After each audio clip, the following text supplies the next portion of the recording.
JBN, we keep you informed. Autopsy confirms brutal death for JDF Private and Son. There are indications that the three burnt bodies found in St. Thomas on Sunday were the result of a double murder-suicide. During a post-mortem examination yesterday, it was confirmed that the three were Jamaica Defence Force Private Lexton Clayton, her common-law husband Kamina Taylor, and their son Tyler Taylor. Clayton was found to have died from a chop to her neck while the child's throat was slashed. The cause of death for the child's father is yet to be determined, but it appears he ingested a poisonous substance. 4 or 5 bodies found in Sandy Gully shallow grave identified. The police have 3 individuals in custody for questioning in relation to the deaths of 4 Clarendon men who vanished in early April after leaving their communities, supposedly en route to St. Catherine.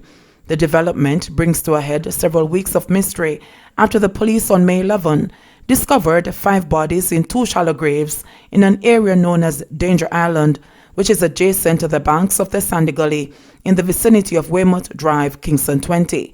The bodies, which were all in advanced states of decomposition, were discovered with the assistance of cadaver dogs from the Jamaica Constabulary Forces Canine Division. Investigators, who at the time said they had theories about the identities of the body, said they would await the outcome of the post-mortems to guide their investigations. Yesterday, investigators from the Major Investigations Division, which led a high-level probe into the incident, indicated that results of the DNA profiles of 4 of the 5 unidentified decomposed bodies found suggest that those remains belong to the men reportedly missing from Rocky Point and Longwood addresses in Clarendon. Police are still working to verify the identity of the 5th individual. The men are Roy Hamilton, otherwise called Bloomers, 42, of Longwood District, 40-year-old businessman Kevon Graham, otherwise called Jay, of Rocky Point, Omar Bennett, otherwise called Hardball, a 30-year-old taxi operator of Rocky Point, and Ricardo Mathra, otherwise called Column, a 33-year-old sound system selector of Longwood, who went missing from April 7. The police say 2 operations conducted at locations in the corporate area led to the arrest of 2 men and a woman on reasonable suspicion. Several phones seized from the individuals are now being scrutinized, the lawmen say. The motor vehicles in which the men were reportedly traveling before they disappeared were found abandoned in Riverton, St. Andrew in March and are in the custody of the police. Good news for frustrated Jamaicans in the Caribbean. Minister of Foreign Affairs and Foreign Trade, Kamina Johnson Smith, says nationals stranded in the Caribbean will be arriving on flights to Jamaica soon. We have now scheduled flights to bring Jamaicans home, not just students, but all nationals who have been impacted by COVID restrictions and had flights cancelled on them since we closed our borders, the minister said during a virtual press conference yesterday evening. Johnson Smith said flights from Trinidad and Tobago and Barbados are expected to arrive on Saturday. We are also working on finalizing flights from the Bahamas and Antigua and Barbuda, which will round out our largest population of Jamaicans stranded in the Caribbean, she said.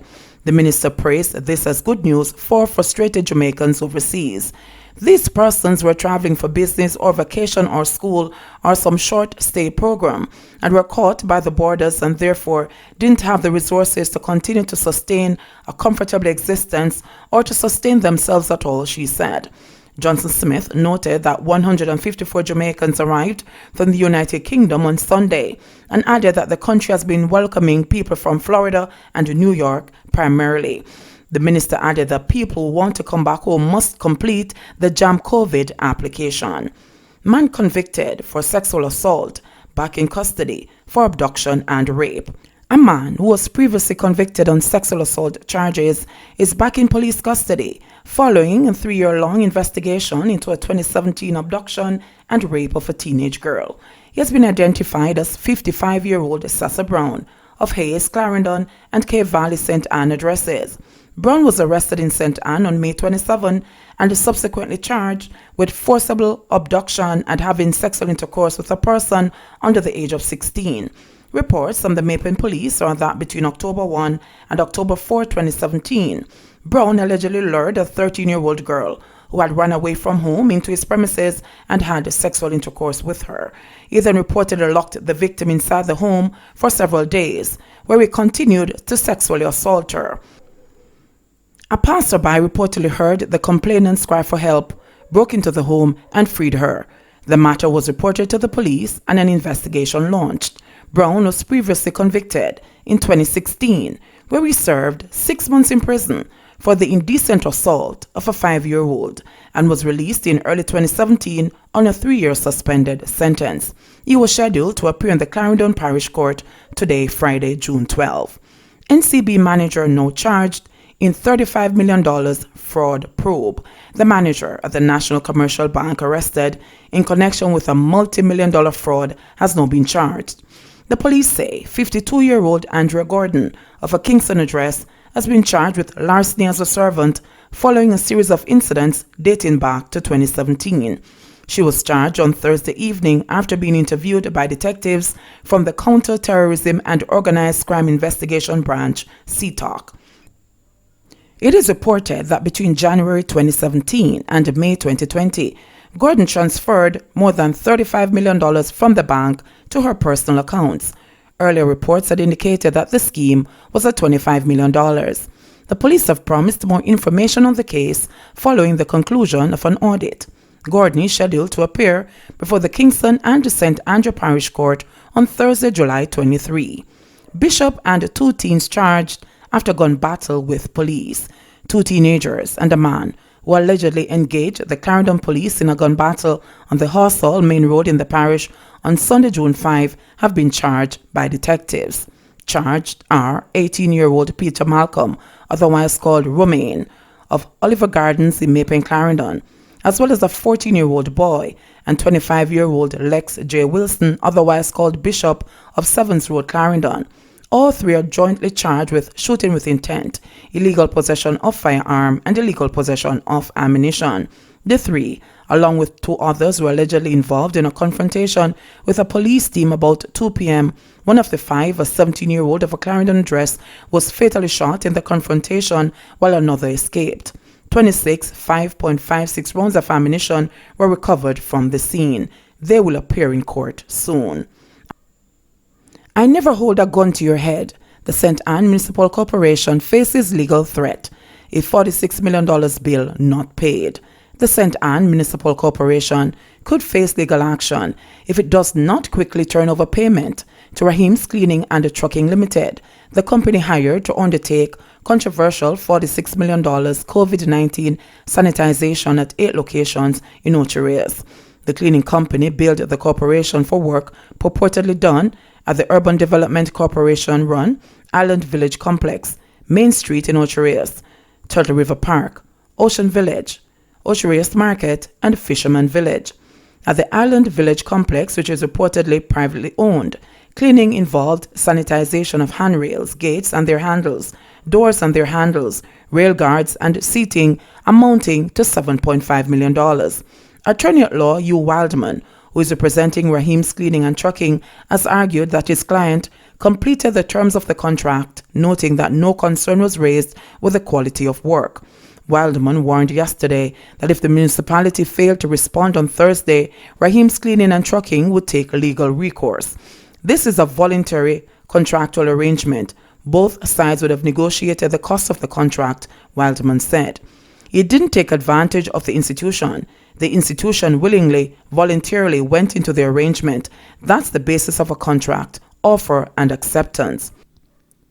Since the controversy erupted over the project cost, St. Anne's Bay Mayor Michael Belnavis has sought to distance himself from the procurement process. However, Belnavis and Chief Executive Officer Rovell Morris said that the corporation was withholding payment until the matter was fully investigated.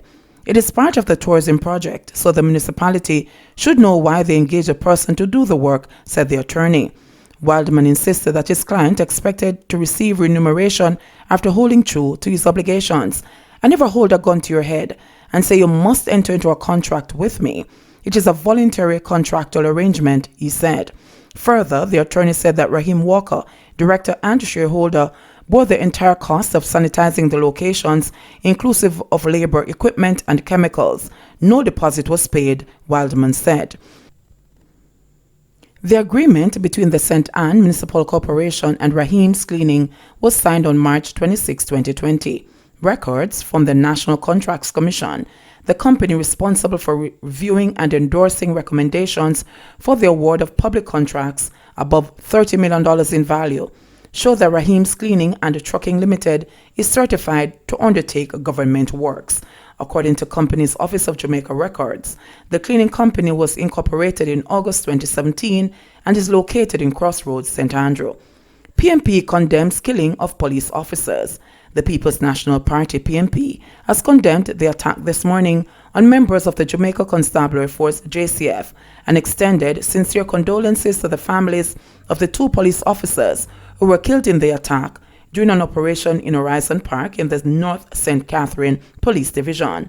A team headed by PMP President Dr. Peter Phillips, which included opposition spokesman on national security Fitz Jackson, Member of Parliament Natalie Nita, and Councillor Venetia Phillips, visited the crime scene this morning and later on the Spanish Town Hospital where the wounded are being treated. Dr. Phillips expressed his best wishes to the injured lawmen for full recovery and said he is concerned about the level of increasing crime and violence in Jamaica. He said a comprehensive national response is needed to meet and beat the challenge from the criminal elements.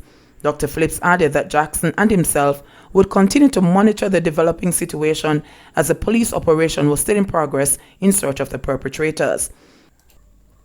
It is an extremely sad day for Jamaica as everyone is grieving with the families of the fallen men and awaiting positive news on the status of Superintendent Leon Clunis and his colleagues, Dr. Phillips said. He asked the government to ensure that the full support of the state is given to the JCF and grieving families at this crucial moment. JBN, we keep you informed.